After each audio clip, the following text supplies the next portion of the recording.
चुनावी राजनीति में नारों का बड़ा महत्व माना जाता है। 80 के दशक के आखिर में ऐसे ही एक नारे ने देश की राजनीति बदल दी थी। ये नारा था, राजा नहीं फकीर है, देश की तकदीर है। और जिसके लिए ये नारा लगाया जाता था वो थे वीपी सिंह, देश के 8वें प्रधानमंत्री, जिन्हें भारतीय राजनीति में मंडल मसीहा के नाम से भी जाना जाता है।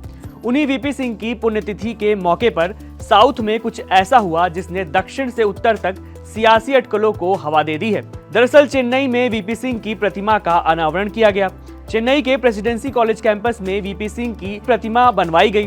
तमिलनाडु के मुख्यमंत्री एमके स्टैलिन के साथ साथ समाजवादी पार्टी के अध्यक्ष और यूपी के पूर्व मुख्यमंत्री रहे अखिलेश यादव ने प्रतिमा का अनावरण किया। अब यहाँ एक सवाल है, वो ये कि वीपी सिंह यूपी में पैदा हुए, यूपी के मुख्यमंत्री रहे, तमाम उम्र उत्तर भारत में ही राजनीति की, लेकिन प्रतिमा उस राज्य में बनाई गई जहां की राजनीति उत्तर भारत से बिल्कुल अलग है। सवाल उठता है क्यों?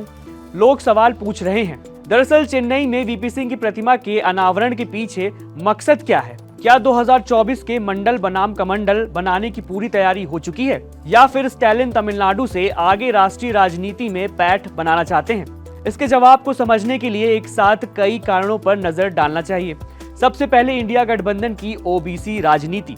वीपी सिंह को संवैधानिक रूप से देखें तो ओबीसी के पक्ष में सबसे बड़ा फैसला सरकार के किसी नेता ने किया है तो वो थे वीपी सिंह। 1990 में मंडल कमीशन की सिफारिशों को लागू करके वीपी सिंह ने एक ऐतिहासिक काम किया था। उसी का फायदा तमिलनाडु के मुख्यमंत्री एमके स्टैलिन उठाना चाहते हैं और उनकी नजर से और बाकी इंडिया गठबंधन उन पार्टियों को लग रहा है कि ये 2024 का सबसे बड़ा मुद्दा बन सकता है। इसके साथ ही ये कहना भी गलत नहीं होगा कि वीपी सिंह के बहाने स्टैलिन डीएमके की पहचान तमिलनाडु के चौहद्दी से बाहर नेशनल लेवल पर पहुंचाना चाहते हैं। दक्षिण में ओवैसी और के चंद्रशेखर राव पहले ही राष्ट्रीय राजनीति में आ चुके हैं। स्टैलिन को भी ये मौका मुफीद नजर आ रहा है। एमके स्टैलिन की पार्टी डीएमके और अखिलेश यादव की समाजवादी पार्टी दोनों ही इंडिया अलायंस का अहम हिस्सा हैं। वहीं इंडिया अलायंस जो जोर शोर से बना था, जिसकी 3 बैठकें तक हुई, लेकिन 5 राज्यों के चुनाव में अलायंस की शक्ल बदल दी। मध्य प्रदेश में अखिलेश यादव और कांग्रेस के बीच हुई तनातनी किसी से छुपी नहीं रही। वैसे बात इतनी ही नहीं है, इंडिया अलायंस में अभी तक नेतृत्व को लेकर भी कोई फैसला नहीं हुआ है। इस रेस में नेशनल पार्टियों से लेकर क्षेत्रीय छत्रप तक शामिल हैं। ऐसे में स्टैलिन भी पीछे नहीं रहना चाहते हैं और इसकी पुख्ता वजह भी है। तमिलनाडु में लोकसभा की 39 सीटें हैं।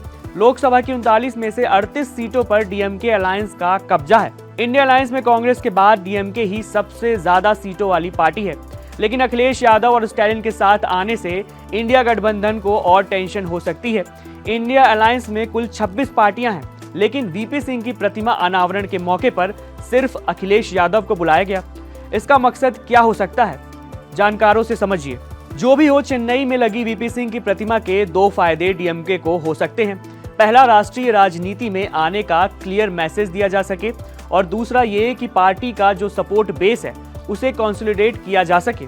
वहीं अखिलेश यादव को साथ लाकर उत्तर भारत की राजनीति में पैठ बनाने की स्टैलिन की ख्वाहिश परवान चढ़ सकती है। सियासी लिहाज से उत्तर प्रदेश देश का सबसे बड़ा राज्य है, जहां लोकसभा की सबसे ज्यादा यानी कि 80 सीटें हैं। इसके साथ ही समाजवादी पार्टी का बेस उत्तर प्रदेश ही है। अखिलेश यादव का वीपी सिंह की प्रतिमा के अनावरण के पीछे 2 मकसद हो सकते हैं। पहला, सवर्ण समाज को ये संदेश देने की कोशिश कि वो शख्स का सम्मान कर रहे हैं जिसने देश के लिए निजी फायदा नहीं देखा।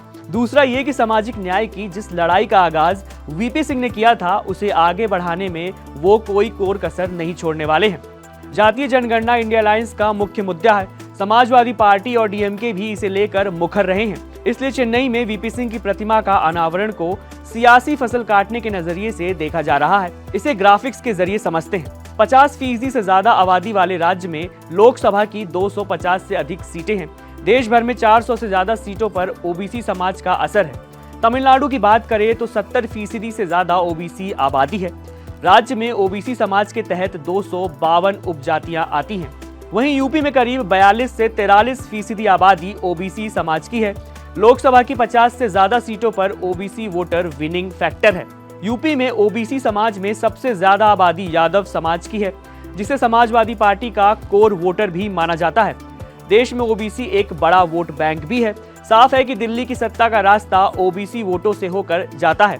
2019 में बीजेपी की ऐतिहासिक जीत में ओबीसी समाज का एक अहम रोल था। सवर्णों के बाद ओबीसी ने बीजेपी को सबसे ज्यादा वोट दिए थे।